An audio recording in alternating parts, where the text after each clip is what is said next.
Hey, it's Verge, and I am on the back of a horse right now where I am the happiest.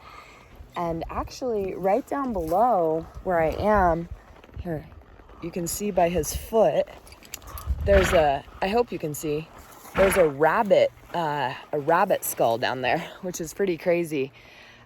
There's a rabbit tail and a rabbit skull. I'm gonna come back for it because I think there might be fleas on it, so I don't want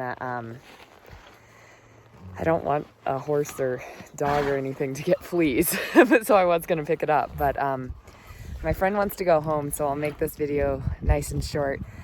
I just wanted to tell you guys a couple of things. Well, I guess I could just record while we're walking home. That'll probably make him happier. And there's a dove.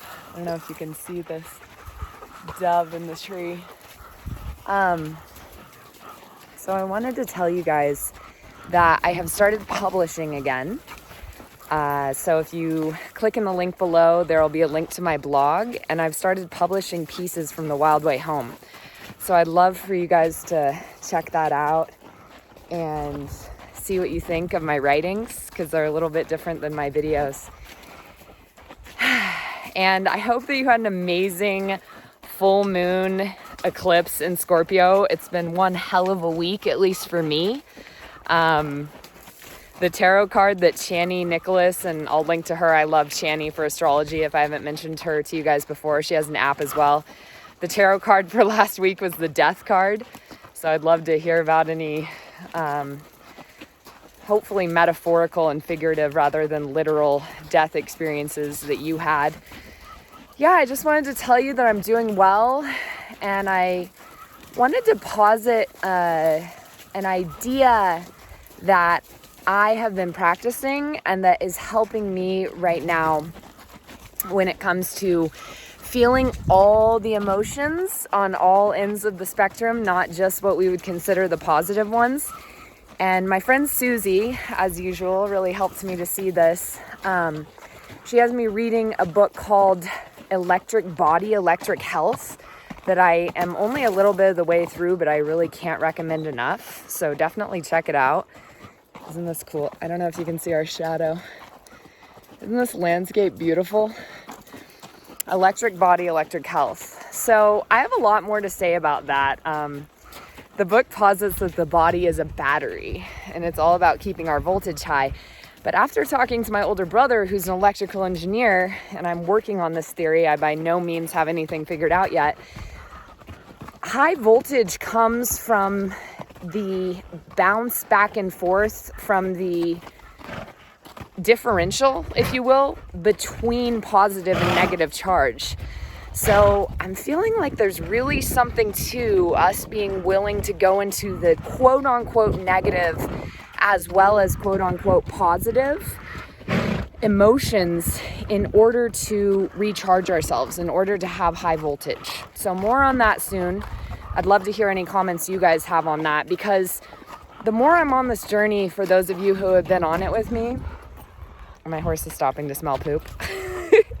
Right, the more I'm interested, not just in the food, but in the waste, not just in the positive, but in the negative, because I felt like it was all about kind of quote unquote staying positive when I began this journey. And as I continue it, I feel more and more that it's just about being authentic and real and getting to the bottom of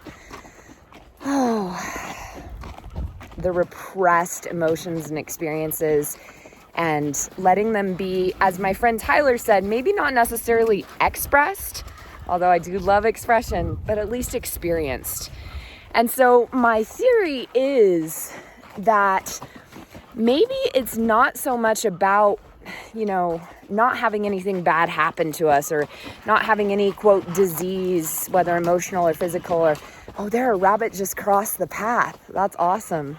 A rabbit just crossed in front of me. So rabbit totem is very much with me in this video. And I am going to go back for that rabbit skull because I think that's really cool. And the tail.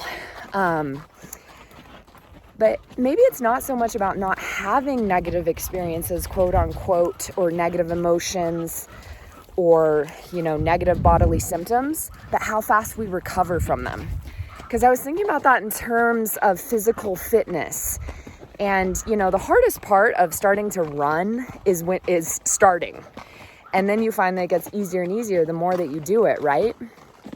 So I was thinking maybe it's like that with emotional resilience too. And so when we first stop distracting or dissociating, like for me, a lot of distracting and dissociating or kind of anesthetizing and numbing came from smoking. You guys know I love to smoke spliffs. I love to smoke cannabis and tobacco combined.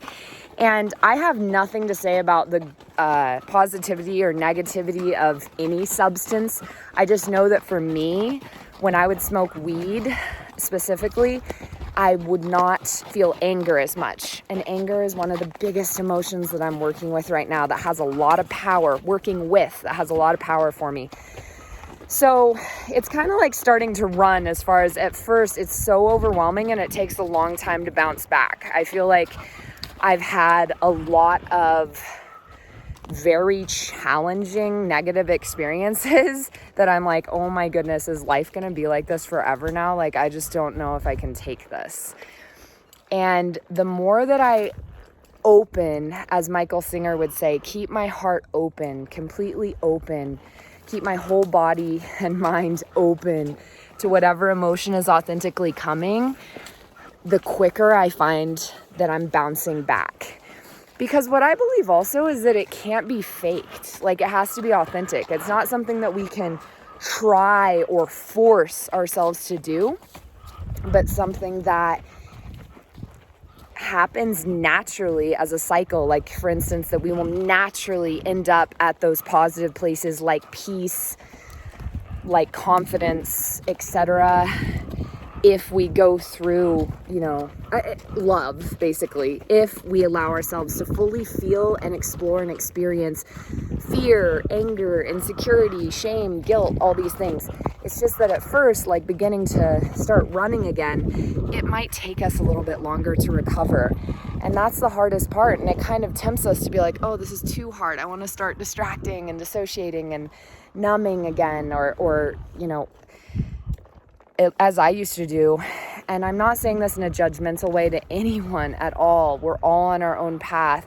But like, for instance, for me, every time I would have any negative thought or emotion in the past, there were times when I would either, smoke a spliff or start saying positive affirmations, like obsessively, to try and change my mind. But I now feel like what that was doing was denying things that I continued to not let myself feel. And that's my journey. I'd love to hear about yours. And, again, I haven't smoked or drank now for, I haven't drank, I would say, for close to 2 months. And I think I haven't smoked for maybe a month and a half. And if you're interested in more on that, and I will be recording more on that, look into the chapter on addictions in Seed of the Soul by Gary Zukov. That one really hit me hard. And for those of you that cannabis or any kind of substance is a medicine and something beautiful, you do you. For me, I'll just share this. It was always something where I would say, I never remember my nighttime dreams when I smoke cannabis. And for me, my nighttime dreams, as you'll start to see in my writings as I'm publishing them on my blog and eventually in book form, my nighttime dreams are like one of my biggest superpowers as far as just how rich they are in a storytelling way and also in my life processing. And so finally, though, weeks after I stopped smoking, it hit me, I forget my dreams. And it's for me, cannabis is a big temptation and challenge as far as it is actually between, would I rather experience the beauty of cannabis or would I rather experience my dreams, both nighttime and daytime? And so I believe there's nothing inherently wrong with anything. It's just that for me, the body and temptations and addictions, my soul chose this time. Cannabis is one of those choices that I get presented with again and again, where it's like, it's between this and your dreams. And so again, if it's a medicine for you, this is not at all to say that I think cannabis is a bad thing. It's just, for me, it is something that keeps me from feeling and experiencing specifically anger, which is one of the emotions that I'm most here to integrate and just work with and take power with. So again, if you are going into this practice of feeling all the feels, feeling all the emotions, and at first it feels really hard and it seems like the bounce back is really difficult, I just wanted to share with you the beginning of this hypothesis I have, that maybe it's not about that bad things never happen to us, bad thoughts never cross our mind, bad emotions, bad symptoms. It's how quickly do we recover? And keeping faith that just like, every time I choose not to smoke, I strengthen that habit. Every time we choose to feel an emotion, I believe we are practicing, like exercising with it in a way that makes our bounce back or cycle through to the positive that is natural and naturally comes at the end rather than forced, quicker and quicker. So again, this is just a hypothesis. I could be completely wrong. Clearly, I have a lot to say about this, and this is just the beginning of those thoughts. So thanks for coming on this ride with me. Literally, I'm Verge, and thanks for hanging out on the Verge with me. I'll talk to you soon. Mwah.